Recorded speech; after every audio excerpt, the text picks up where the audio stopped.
ka. At sa gabi na pupuyat ang iyong lalay sa pagtimpla ng gatas mo. Sa umagang ay karoon ka ng iyong mga tuwa sa'yo.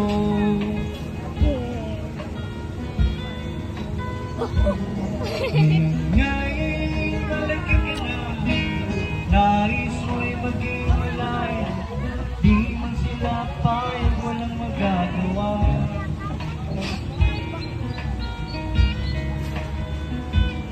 Ikaw nga'y biglang nagbago, maging matigas ang iyong ulo, at ang payong nila'y sinway mo.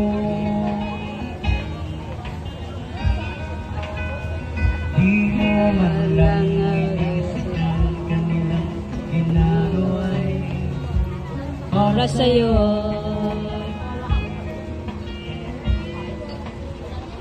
Pagkat ang nais mo'y magandang layan, di mo sila pinapansin.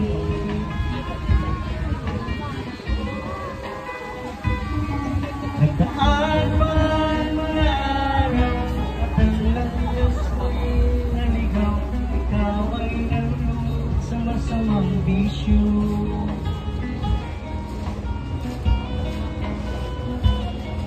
At ikulan mong nilapitan ng iyong uluhan.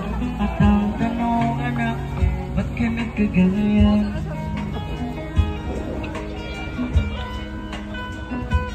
Ang iyong mga matay biglang lumukha ng di mo napapansin.